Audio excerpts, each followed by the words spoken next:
Barry Butters does James Bond for your eyes only.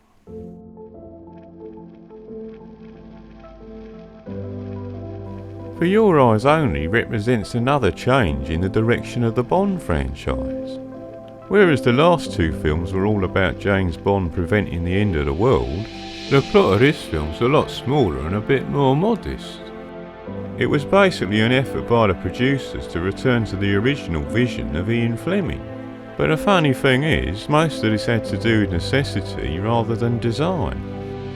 Because at this point in time, United Artists were experiencing a bit of financial difficulty. First of all, there was the 1980s recession, but then the studio also lost a lot of money with this film called Heaven's Gate. So a smaller scale story with slightly lower stakes and emphasis on revenge sounds pretty good, doesn't it? But the thing is, it's not quite as straightforward as that. First of all, I'd say this film has a few tonal problems. So let's get into that first.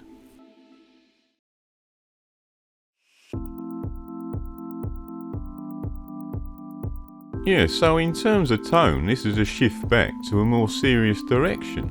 And I think some of this is a reaction to the extreme silliness that we saw in Moonraker. But the strange thing is, this tone isn't entirely consistent in the film. First of all, you've got a very silly scene at the start. Put me down! Oh. You want to get up? Mr. Bond! There is also a very silly plot device, insofar as Bond learns about the location of the ATAC from a talking parrot. Christatos is still alive. He's probably on his way to Moscow or Havana by now. We'll never get him. Or the ATAC. ATAC tells me so. But then the tone is basically consistent for 90% of the film, and that tone is a lot more serious. But then the odd tonal inconsistency returns at the end of the film as well, in a scene that seems like it's lifted from a comedy sketch show, where Margaret Thatcher mistakes the same talking parrot for James Bond. Thank you, thank you. Don't thank me, Mr. Bond. Your courage and resourcefulness are a credit to the nation. I think this mixed tone between serious and funny is explained by John Glenn's attitude, because he talks about the importance of having good action scenes, but then he also likes the idea of throwing in some elements of comedy. I mean, it's like a mix between James Bond and Keystone Cops. We love to thrill people. There's nothing better than after a thrill to get the laugh. But as well as all that, there's also something a bit more stern and serious about the performance of Moore this time.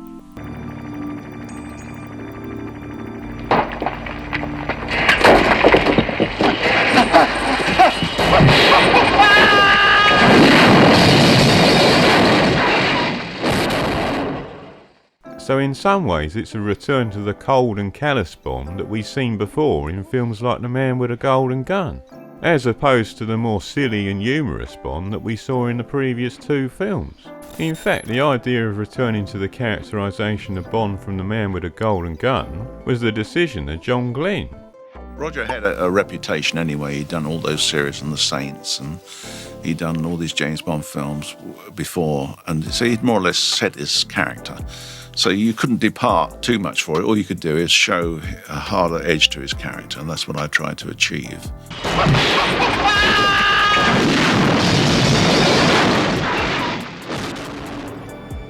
And I think that helped the film. I think this gave him the strength of character, which I was looking for. But Roger Moore weren't too happy about it. Although it's Bond, I thought it was a bit un-Roger Moore Bond to be that vicious, to kick a car over with somebody in. So in comparison to Connery, I'd say that Moore's Bond is much less consistent over the years. In Live and Let Die, you start out with a slightly softer and kinder Bond. Then, as I said a few seconds ago, he's much more cruel and brutal in The Man with a Golden Gun. And then under Lewis Gilbert's direction, Bond becomes a lot softer again. But then when John Glenn takes over, he makes Roger Moore's Bond a bastard again. I think all of this is probably tied up with the legacy of Sean Connery and the shadow that he casts over the entire franchise. Because with each director you get a slightly different take on the character of Bond. and a sort of uncertainty about whether to fully embrace the Roger Moore Bond or revert back to how Bond used to be in the good old days. You might have noticed that this film also has a very different look, and again some of this has to do with the lower budget. They couldn't afford such expensive sets again, and they also had a different set designer. I was called by Eon and they said, who would you like to work for next? Ken's gone off to America with Herb Ross to do Pennies from Heaven. And I kind of said, well, why not me? And an hour or two later, I was the production designer. But despite the more modest set design, the film looks very similar to other Bonds in lots of other ways. For example, you've got Roger in a nice range of suits again. And the old DJ makes a return. But just like in the previous film, Bond don't smoke again. Although the thing is, you often see Roger Moore smoking a cigar when he was hanging around on set. But probably one of the biggest visual differences in this film is how they scale back on the old gadgets. Now you do have some gadgets, but they don't really go over the top this time. Bond's got a digital watch, for example, that can receive messages. But then, like the previous two films, we do have a scene between Bond and Q where lots of gadgets are being tested in the background. That'll come in handy.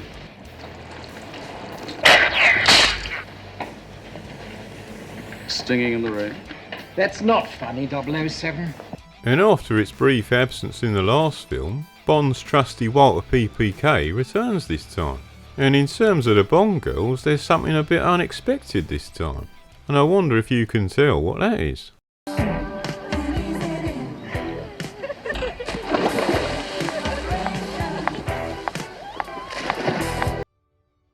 Oh baby, that is what I'm talking about. Yes indeed. She was one of quite a number of very beautiful girls. And 3 months after the film finished, it was revealed in the press that Tula was a man, or had been a man. The fact that she may have turned out to be a chap was by and by, really, because she was so gorgeous. She was probably the most gorgeous of all the girls there. Yeah, and as well as trans women, we've also got a countess this time. I'm the Countess Liesl von Schlaff. Although it turns out she ain't actually a countess. Whoops! Me nighty slipping. Says your accent, Countess. Manchester? Close. Liverpool. And then we also got a very young Bond girl this time, in the form of B.B. Dale. How did you get in here? One of the porters is a fan. He'll do anything for me. And I'll do anything for you. It's too bad you aren't old enough. I would marry you. But then we got the main Bond girl, Melina Havelock.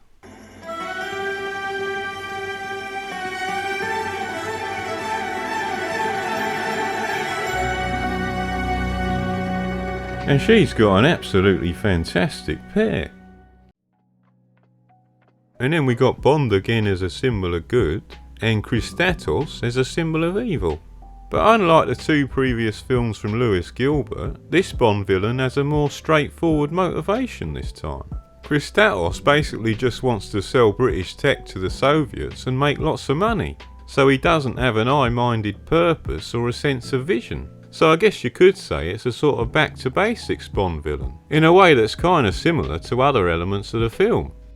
In terms of the supporting characters, I'd say you got a better scene with Moneypenny this time. And this is an element I think was missing from the two previous films directed by Lewis Gilbert. James. Moneypenny, a feast for my eyes. What about the rest of you? Well, I was going to get around to that. Well, you'd better go in. M's on leave, and the minister's arrived here with the Chief of Staff and wants to see you immediately. And out of respect for Bernard Lee, they didn't cast a new actor in the role of M this time. So instead you got this scene between Bond and the Minister of Defence, Sir Frederick Grey, and the MI6 Chief of Staff, Bill Tanner. And I think both of these parts are pretty well cast, and that this is a decent scene.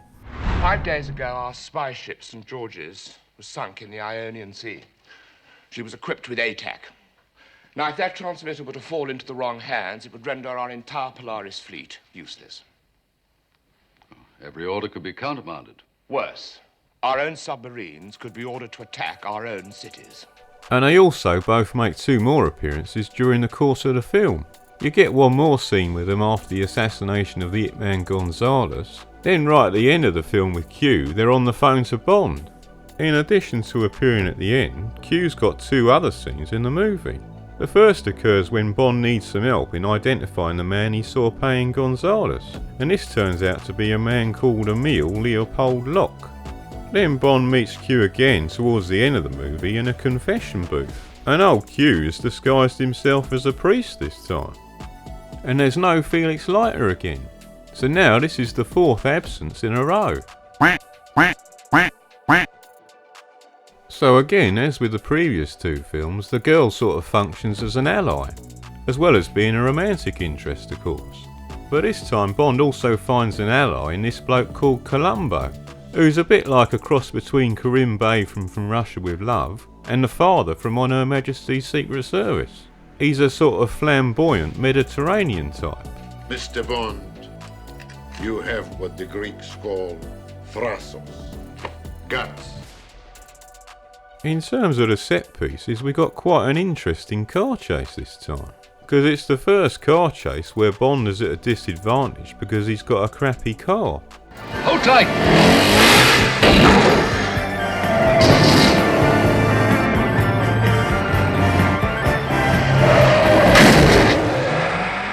And I feel like this is basically the inspiration behind the first Bourne film.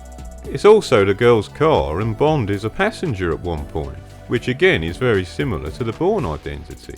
And like every other Bond film, For Your Eyes Only's got a fair number of fistfights.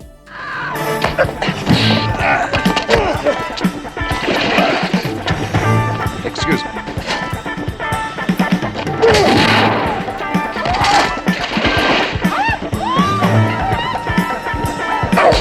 And this film's got a really great gunfight.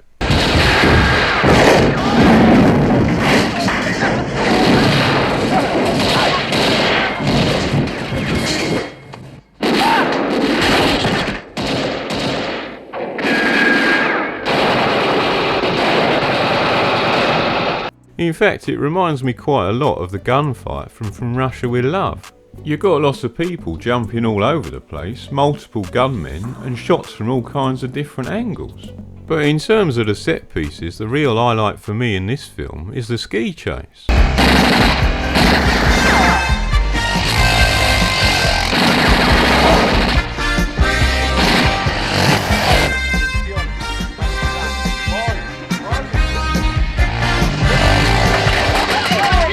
In fact, I'd say it has the same wild and anarchic energy as the boat chase from Live and Let Die, because it's not really a straightforward ski chase, because you've got motorcycles as well, and they're sort of blended in with the ski chase, and it even involves a bobsleigh element at one point.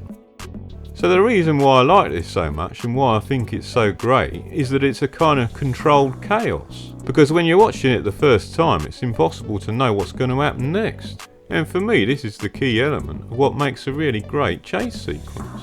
And then you've got your trusty old explosions again.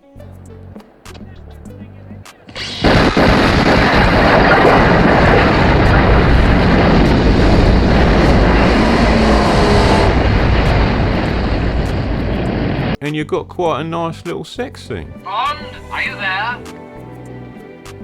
Bond! For your eyes only, darling.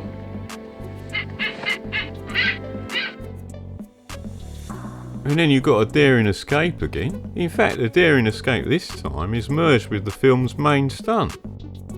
The idea for this stunt actually comes from the novel Live and Let Die, but I'll say a bit more about that later on. Before I get on to discussing the story in more detail, I just want to point out that for me, For Your Eyes Only is a bit like a sandwich. Talking more specifically, it's like a sandwich with a delicious filling that's stuck between 2 slices of rather untasty bread. And extending the metaphor slightly, I'd say that this sandwich also has a fly in it. So if you had a sandwich with a delicious filling that came with some strange bread and also had a fly in the middle of it, would you still call this a good sandwich? So the film begins with Bond laying some flowers on the grave of his dead wife to raise a bond. One explanation that's been offered for this sequence is that Moore had been contemplating retiring from Bond at this point, and the sequence was originally written in the script to establish continuity with the previous Bonds, in the event of a new actor taking on the role. You know, it was John Glenn who came up with the idea of going to Tracy's grave. I think he wanted to show a continuity of the Bond stories and show that he's still the same character, he's still going on, he has a history.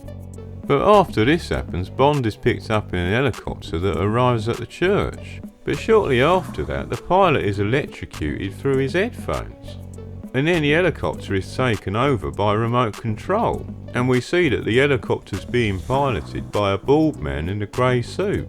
And he's also got a white cat on his lap, so he looks suspiciously like Blofeld, although we never see his face. This character is never named in the film, and he also don't appear in the credits. But he sounds a bit like a blend between Donald Pleasance and Telly Savalas when they were playing the character of Blofeld. Good afternoon, Mr. Bond. Don't concern yourself with the pilot, one of my less useful people. When commenting directly on this episode in the film, the director John Glenn said, "We just let people use their imaginations and draw their own conclusions. It's a legal thing." So the reason why this is in the film, but why Blofeld isn't directly named, is because it's all related to a legal battle. The thing is, this bloke called Kevin McClory owned the film rights to Thunderball, and he argued that this also includes the rights to the character of Blofeld, because the Thunderball novel was the first Fleming novel to introduce the character of Blofeld, and by association McClory also maintained that he had the rights to Spectre too.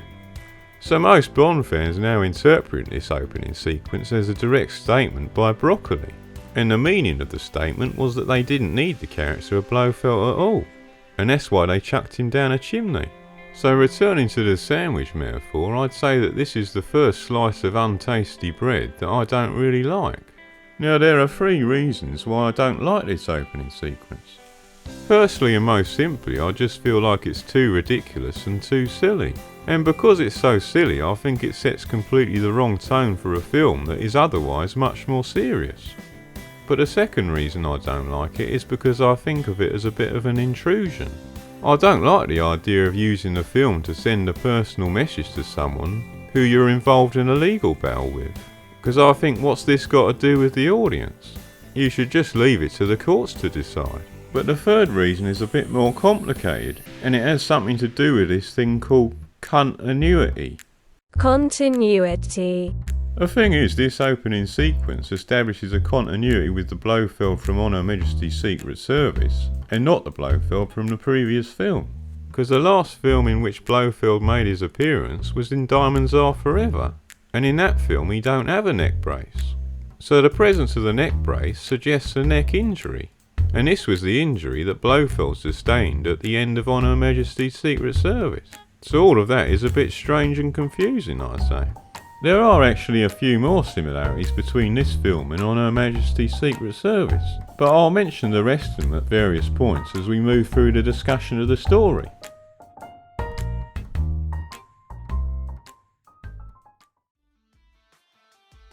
So we can now move on from the first slice of untasty bread to the delicious filling. So after the credits, the story properly begins. And this opening sequence shows a vessel called the St. George's, which secretly houses the ATAC system. And that's the automatic targeting attack communicator. So we then see this shipping vessel collide with a mine in the Ionian Sea, and it immediately sinks. This bloke called Timothy Havelock is then asked by the British to locate the sunken vessel. But before he can do this, him and his wife are murdered by this Cuban hitman called Hector Gonzalez.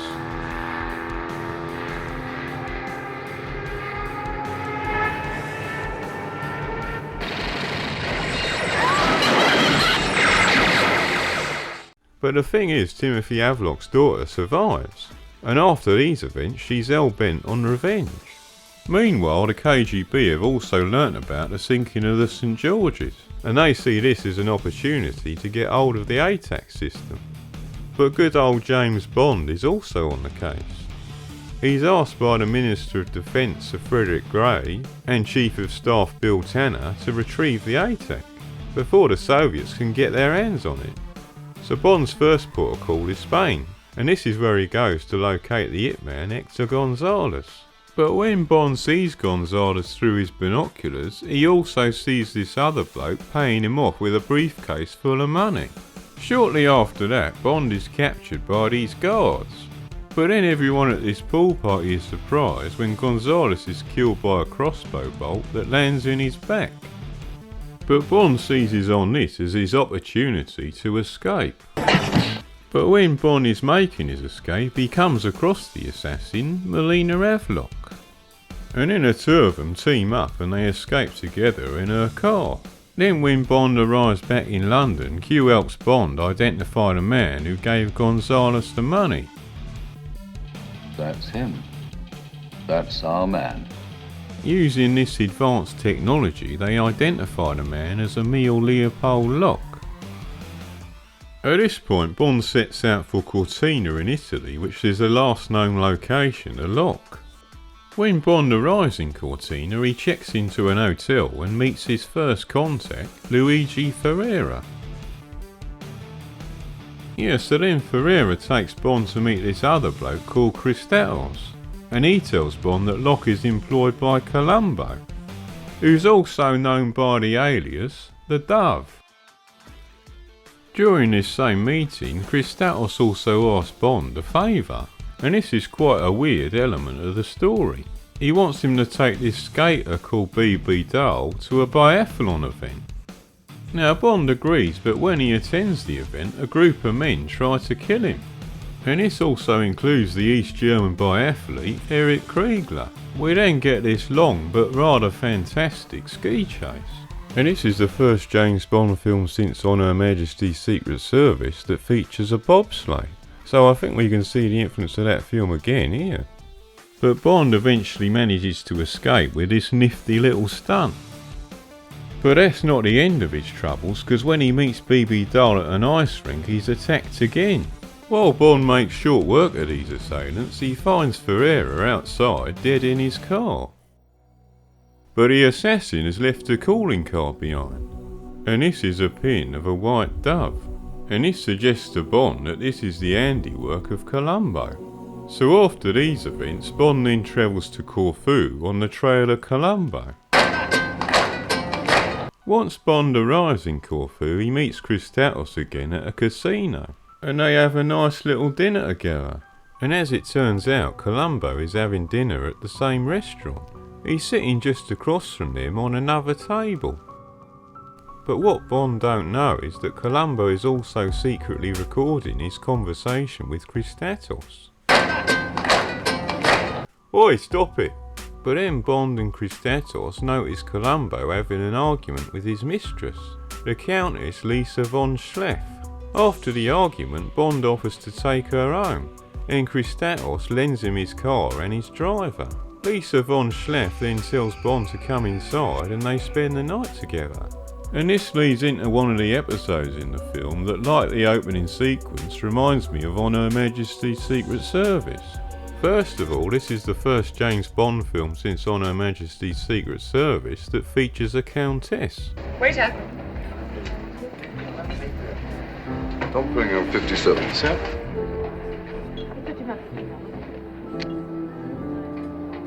Why do you persist in rescuing me, Mr. Bond? It's becoming a habit, isn't it, Contessa Teresa? Although, of course, this one turns out not to be real. I'm the Countess Lisa von Schleff. My name is Bond. I'm a writer. I'm preparing a novel about Greek smugglers. But the next morning, Liesl and Bond are ambushed on the beach. And Liesl is killed by Locke, who runs her over in his little beach buggy. And I think you can see the influence of On Her Majesty's Secret Service again in the fight that breaks out on the beach.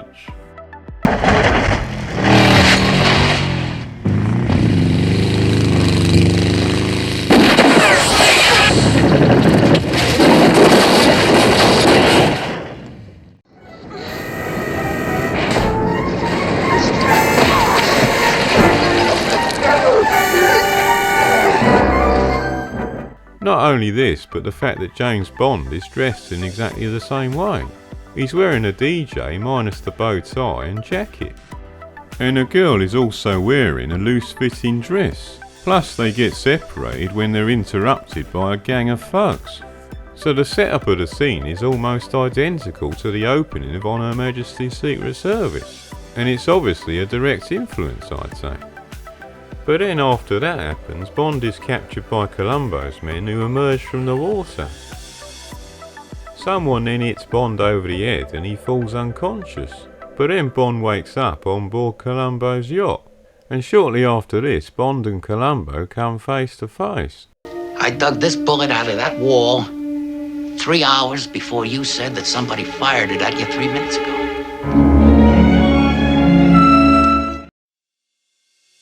And there's a nice little plot twist at this point, because Columbo informs Bond that Locke was actually hired by Christatos, who turns out to be working for the KGB, and he's been hired by the Soviets to retrieve the ATAC system. Bond ain't really sure if Columbo is telling the truth, but Bond agrees to tag along when Columbo makes a raid on one of Christatos' warehouses, and this is a warehouse in Albania. And when Bond arrives at the warehouse, he uncovers all sorts of naughty little secrets. First of all, he finds out that Christatos has been processing opium in this warehouse. But in the same warehouse, Bond also uncovers the existence of some naval mines. And these are the same sort of mine that sank the St. George's at the start of the film, which suggests a deliberate conspiracy to get hold of the ATAC system. Then after the warehouse blows up, Bond chases after Locke, and he eventually kills him by shoving his car off the edge of a cliff, while he's still trapped inside. After all this happens, Bond meets up with Melina again, and after looking at her father's research, they manage to find a clue about the whereabouts of the wreckage. By using a miniature submarine and some diving equipment, they then manage to retrieve the ATAC from the sunken St. George's. But unfortunately, once they surface, Christatos is waiting for them. Incidentally, I've always thought that the ATAC system looks a lot like one of those Amstrad computers. But Bond and Melina manage to escape from Christatos by being very clever and sneaky. While they're being dragged around under the water by this boat, Bond manages to free himself from these ropes by using a rock that he finds underwater. After that, they managed to hide from Christatos by using this underwater oxygen tank, and this oxygen tank had been stored away earlier by Melina.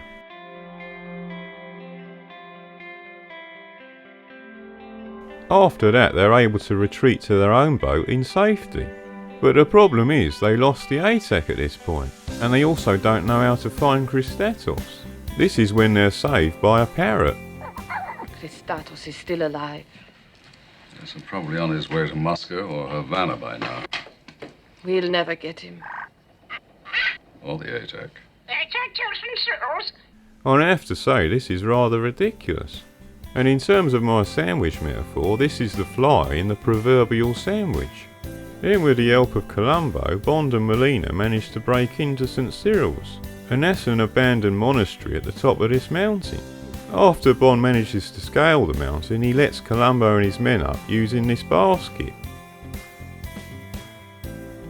A big fight breaks out, but eventually Bond and Columbo confront Christatos.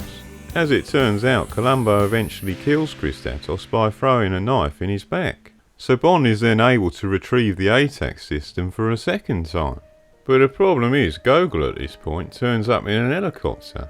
But Bond has the bright idea of throwing the ATAC system off the cliff at this point.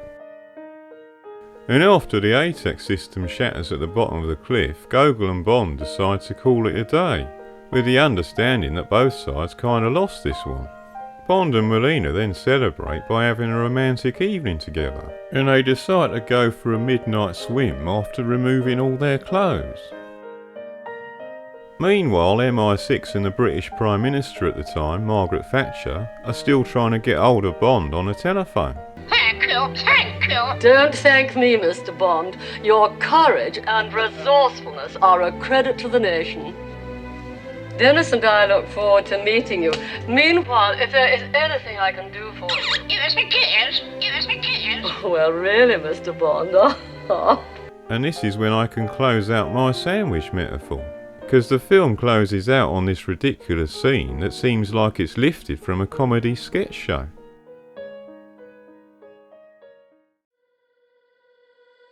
I have to say, I think we got a pretty decent Bond girl this time. She's very three-dimensional and she's got a clear motivation. She wants to avenge the death of her parents. In this way, she's very similar to the character from the short story. Although there's a change with her nationality, because in the short story she's an English girl who's raised in Jamaica. So on page 22 it says, this was good hard English stock, spiced with the hot peppers of a tropical childhood. Whereas in the film Melina tells Bond that she's half Greek, and that Greek women are like Electra. They always avenge their loved ones. I don't expect you to understand. You're English. But I'm half Greek. And Greek women, like Electra, always avenge their loved ones. And the female lead is pretty feisty for a Bond girl. She refuses to be bossed around by James Bond and has an agency and motivation all of her own. No, Melina. That's not the answer. We'll turn him over to the Greek police. Out of my way, James. All right. Yeah, so I'd say the Bond girl is pretty solid this time. I think Carol Bouquet is also extremely well cast, because she has this tough, icy exterior, which is what the story demands. But I'd have to say the other female characters in this film aren't all that great. For one thing, the Countess Lisa von Schlaff is a bit of a strange character. The main thing is that her deception seems pointless and confusing. She is in fact in the short story, although she doesn't pretend to be a countess in the short story. So why they added this element is a bit confusing to me. I'm the Countess Lisa von Schlaff. Whoops! Me night is slipping. Says your accent can't. This girl was actually played by an actress called Cassandra Harris, and this was Pierce Brosnan's first wife, and unfortunately she died of cancer at the age of 41. We chose Cassandra Harris, who, as everyone probably knows, was Pierce Brosnan's wife. In fact, on the set in Corfu, Pierce arrived one weekend. A very handsome figure he cut too, you know, and... Everyone, when they saw Pierce, thought he was just great and would make a great Bond. That's when I first met Pierce, and he met Cubby, of course. Cubby always put it in the back of his mind to sort of keep there. Yeah, so there you go, that's how the producer Cubby Broccoli was first introduced to Pierce Brosnan. And then you've also got this character called Bibi Dahl, who's a complete invention of the screenplay. And Bibi Dahl is a sort of Bond girl we ain't seen before. She's basically an horny teenager who wants to sleep with every man she meets. So this is a brand new idea for a Bond girl. But it just goes to show you, an original idea is not necessarily a good idea. And poor old Roger Moore was rather uncomfortable about the enormous age gap. Such a sweet girl, but absolutely worried the life out of me because I thought I was getting a bit long in the tooth even then to be seen on the screen with a girl who was under 20.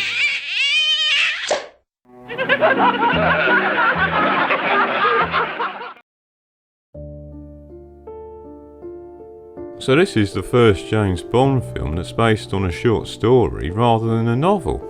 In fact, despite the title, it's actually based on two short stories. The first is a short story with the same title, For Your Eyes Only, but then it also uses lots of material from another short story, and that's Fleming's Risico. The thing is, a single short story wouldn't have really provided enough material for a feature film. So the short story For Your Eyes Only begins with this bloke called Colonel Havelock who's reading a newspaper story in the grounds of his estate. Yeah, so it goes 20,000 acres in the foothills of Candlefly Peak had been given to an early Havelock by Oliver Cromwell as a reward for having been one of the signatories to King Charles's death warrant. Unlike so many other settlers of those and later times, the Havelocks had maintained a plantation through 3 centuries. After setting up the scene in this way, Fleming then introduces these 3 mysterious men who turn up at the Havelocks' estate. And one of them is this bloke called Major Gonzales, and he wants to buy the Havelocks' property on behalf of his boss. So the short story is basically about the decline of British colonial influence in Jamaica and the rise of criminality and chaos in the Caribbean as a result. It's not unlike the novel Dr. No in this respect, which was written only 2 years later. After he declines to sell his property, Colonel Havelock is killed in cold blood. Shortly after that, Judy Havelock then shoots an arrow through von Hammerstein as he dives into a lake. So this is again very similar to the film, where Melina Havelock shoots Gonzales with a crossbow as he's diving into his swimming pool. But one difference with the short story is that Bond promises to spank Judy when it's all over. Yeah, so have a look at this. I can tell you that if we get out of this, you're going to get such a spanking you won't be able to sit down for a week. Yeah, so there you go, that's all there is to the short story. And it's pretty obvious from this brief summary that this single short story wouldn't have provided enough material for a feature film. So in order to get some more material, they went to another Fleming short story, and that one's called Risico. So the material from Risico is basically the second half of the film. And in the short story, Bond is asked by M to disrupt a drug smuggling operation. Bond then travels to Italy to meet his first contact, and that's Christatos. When Christatos offers Bond information about the drug smuggling, he also requests that Bond take out the head of the operation. And this bloke also happens to be the owner of the restaurant in which Bond and Christatos are now talking. Signor Christatos examined the tablecloth more closely. I wish for $10,000 American, in paper of small sizes, by tomorrow lunchtime. When you have destroyed the machina, I wish for a further 20,000. Signor Christatos briefly raised his eyes and surveyed Bond's face. I am not greedy, I do not take all your funds, isn't it? The price is satisfactory. Bueno, second term. There is no telling where you get these informations from, even if you are beaten. Fair enough. Third term. The head of this machina is a bad man. Signor Christatos paused and looked up. The black eyes held a red glint. The clenched dry lips pulled away from the cigar to let the words out. He is to be distrutto. Killed. Enrico Colombo is then revealed to be listening to a tape recording of the conversation that Bond and Christatos have just finished. And this is an idea that they obviously reused in the film. It turns out that Colombo ain't smuggling drugs at all. He's just a petty criminal who's basically a decent sort of chap. While Christatos is a real evil bastard. Yes, here we go. Bond says to Colombo, what part of Christatos' story is not lies? Colombo's eyes looked into Bond's, calculating. Finally he said, my friend, I am a smuggler, that part is true. I am probably the most successful smuggler in the Mediterranean. But Colombo's fist crashed onto the table. Drugs, heroin, opium, hemp? No, never. I will have nothing to do with these things. These things are evil. There is no sin in the others. There's then a big confrontation between Colombo and Christatos. There's lots of shooting that takes place near a warehouse. And during the shooting, Bond uncovers a cargo of raw opium. And all of this is in the film, of course. He cursed and got to his hands and knees and made a dash for cover behind a jumble of the big newsprint rolls that had crashed into the wall of the warehouse. One of them, sliced by a burst from the machine gun, was leaking black treacle. Bond wiped as much of the stuff off his hands and face as he could. It had the musty sweet smell that Bond had once smelt in Mexico. It was raw opium. Now before we move on, there's just one more thing I want to mention about the adaptation, and that's that the film borrows an idea from the novel Live and Let Die, in having Bond and the girl dragged behind a boat while tied together. So this is a stunt idea that comes directly from Ian Fleming, and I actually often wonder why they didn't use this in the film of Live and Let Die. Instead we got an inflating Kananga, which was a bit ridiculous. So they're not only tied together and dragged by a boat, but there's also the additional hazard of having sharks in the water. Yeah, so this is from chapter 21 of Live and Let Die.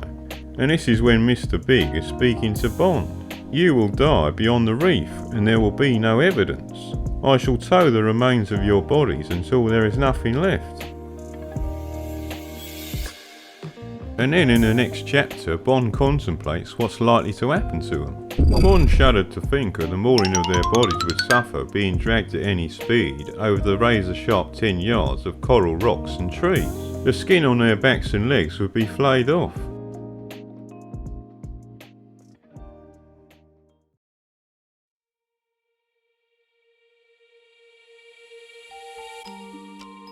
So in general, For Your Eyes Only reverses the direction taken by Lewis Gilbert in the last two films. It's a more serious film that also gives Bond his ruthless edge back. But the problem is it's a very uneven film that also contains a lot of missteps. First of all, you've got a very strange and misjudged opening sequence, which is based on Cubby Broccoli pursuing a personal vendetta. And then to cap it all off, we've got a very absurd and silly ending. The closing sequence with Margaret Thatcher, of course, that seems like it's borrowed from a comedy sketch and don't really belong in a James Bond film. I think all of these things taken together prevent me seeing For Your Eyes Only as a great Bond film. And that's in spite of the fact that the main substance of the film is very strong. It's basically a very clever and intricate story that's a skillful blending of two short stories. And there's also a fair amount of other positives. You've got a good Bond girl who's very well cast and very similar to the character in the short story, and you've got some really outstanding set pieces, like the ski chase for example.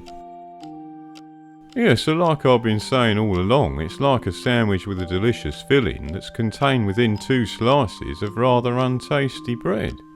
So while I enjoy consuming it, I do feel a little bit sick afterwards.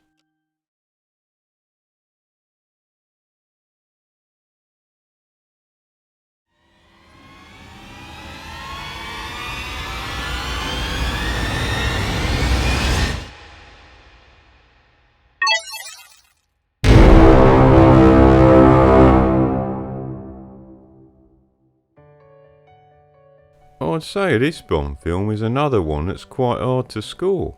I've seen quite a few remarks online recently from fans who think of this as one of the best Roger Moore Bonds, and I have to say I don't agree with that at all. So 6 out of 10 seems about right to me. This is a solid Bond film in terms of 90% of its content, but the other 10% is so bad and so misjudged that I don't consider it to be a great film overall. In general, I think of the first 3 Roger Moore Bonds as being the best. But going forward, we'll have to see whether this downhill slope continues or gets better with the next 2. But for now, all that remains for me to say is that that's 12 down and 13 to go. So this is Barry Butters signing out, and enjoy the rest of your day.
Ah.